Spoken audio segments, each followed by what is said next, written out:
Hello, c'est Galatée, je suis ravie de vous retrouver dans ce nouveau décor.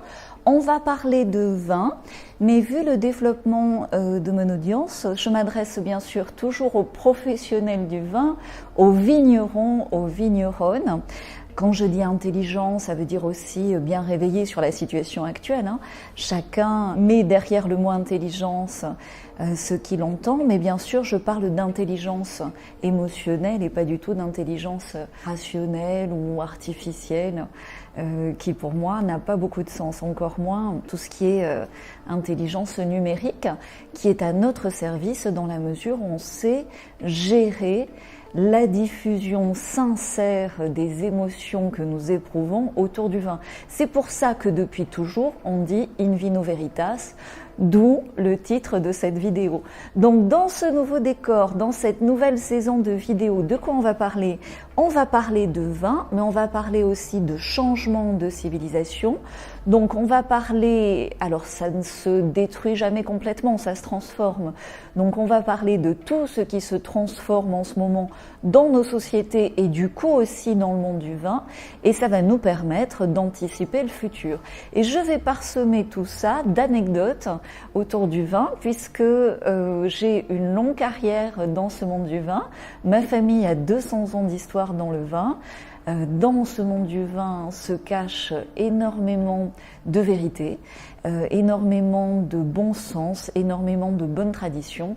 Donc c'est ce que je vais partager ici parce que ça va beaucoup nous servir dans la reconstruction qui nous attend ces 20 prochaines années. Voilà, c'est dit. Donc qu'est-ce qui s'est passé, si tu veux? Ce qui s'est passé, c'est que j'ai toujours voulu aider le monde du vin, mais j'ai voulu l'aider un peu malgré lui. C'est-à-dire qu'à un moment donné, c'est normal que le monde du vin soit conservateur, mais du coup un peu réfractaire à l'évolution de certains outils numériques, un peu réfractaire à l'autonomie et l'indépendance dans la distribution de ces vins, un peu réfractaire à des packaging complètement innovants. C'est normal. Dans ce conservatisme, heureusement, il y a toujours eu des vignerons qui étaient en avance sur leur temps et de façon magnétique, ils sont rentrés à un moment donné dans un de mes clubs, ils sont ici parmi les abonnés et je travaille avec encore beaucoup d'entre eux, même s'il y a des périodes, il y a des cycles, mais quand tu te connais dans le monde du vin, tu te connais à vie, donc certains on collabore depuis 20 ans, d'autres 14 ans, d'autres 5 ans. Et c'est tout à fait riche, comme ça, de sens, de pouvoir se suivre sur ces années, de suivre nos évolutions respectives. Donc, clairement, si tu veux, j'avais l'ambition d'aider beaucoup plus de vignerons par le passé, et je me suis vite rendu compte, comme par rapport à ce qui s'est passé avec le Coco Loco ces dernières années, c'est que tu peux pas éveiller quelqu'un qui n'a pas choisi de s'éveiller. Puisque finalement, avant, on mettait les solutions à l'extérieur de nous, et ce que nous a appris ce que nous ont appris ces années Covid, c'est finalement à trouver les solutions à l'intérieur de nous. Et pour ça, tout le monde n'est pas prêt. Et c'est pas quelque chose que tu peux enseigner, c'est pas quelque chose que tu peux forcer. C'est à un moment donné l'individu, puisque ça se passe au niveau individuel, au niveau de chaque conscience individuelle, et dans de telles souffrances, dans de telles douleurs, dans de telles, une telle désespérance en fait par rapport au futur, une telle démotivation que il se rend bien compte que la vie s'éteint en lui et que la seule solution pour évoluer, c'est de transformer. En fait, c'est de mourir d'une certaine façon à ses habitudes, à son passé, pour renaître différemment. Et c'est un parcours totalement individuel où chacun se sauve lui-même. La seule chose qu'on peut faire, c'est dans des groupes, dans des communautés comme ça de cœur, s'entraider, mais s'entraider déjà au niveau énergétique, par l'exemple, par le fait de partager, d'inspirer par rapport à son propre parcours, d'autres individus dans ce même parcours qui peuvent se reconnaître et du coup accélérer leur processus d'éveil conscient en fait à ce nouveau monde qui est en train d'émerger, mais de façon individuelle. Donc le vin, qui a 5000 ans d'histoire, va perdurer bien sûr, mais entre-temps, beaucoup de ce qu'on connaissait du paysage du monde du vin passé va se transformer. Donc une partie, concrètement, n'existera plus. Et ça, c'est quelque chose qui m'avait beaucoup attristé ces dernières années et j'ai dû énormément lâcher prise. En fait, il faut laisser mourir certaines choses pour pouvoir mieux contribuer à la vie d'autres choses. Il faut choisir, quoi, à un moment donné. Un arbre ne peut pas porter tous ses fruits et doit quelquefois choisir. Voilà, donc si tu es ici, si tu es fidèle ici, c'est que tu as déjà fait un certain parcours d'éveil, tu as compris que dans le monde du vin, des vérités, on pourrait dire oui, spirituelles, nous portent depuis des siècles et c'est ce qui préserve ce monde du vin et c'est ce qui lui permet oui, d'évoluer, mais le monde du vin évoluant au travers de l'évolution des individus qui le composent.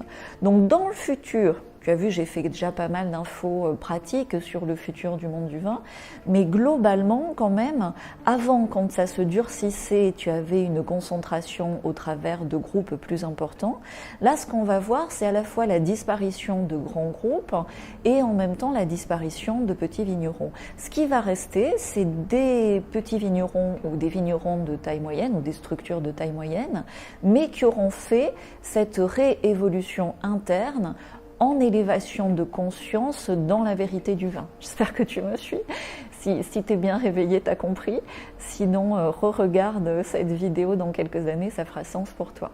Voilà, donc oui, on a de l'avenir dans le monde du vin, mais la période est quand même très perturbée, va l'être de plus en plus. Tous les repères que nous avions, parce que c'est stable normalement une année dans le monde du vin, là tous nos repères vont être changés, chamboulés.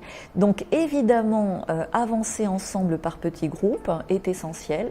Donc j'ai deux clubs, un club qui est focus export, c'est-à-dire travailler avec des intermédiaires, en France aussi, hein, ça marche aussi, mais qui aide énormément à aider dans cette période délicate ces distributeurs en France, mais aussi beaucoup ces importateurs à l'étranger à mieux distribuer ces vins. Et du coup, ça sécurise ces partenariats sur le long terme. Et le deuxième club que j'ai, qui est le club vin, où on apprend à vendre beaucoup plus en direct. Donc direct, c'est aux particuliers, grâce à des outils internet, grâce à des vidéos. Et on le fait à la fois bien sûr pour la France, il faut toujours démarrer par la France et en français, mais ça fonctionne aussi très bien en Angleterre et dans d'autres pays. Voilà, et puis j'ai un groupe le lundi, qui est un groupe où je mélange à la fois des entrepreneurs du vin, des vignerons, mais qui sont en petit nombre par rapport aux entrepreneurs en dehors du monde du vin que j'accompagne sur ces outils numériques pour comprendre cette nouvelle économie et surtout passer à l'action. Voilà ce que je voulais te partager. Donc suggère-moi des thèmes de vidéos, des questions. Je pense que je ferai aussi des lives ici pour répondre aux questions des professionnels du vin.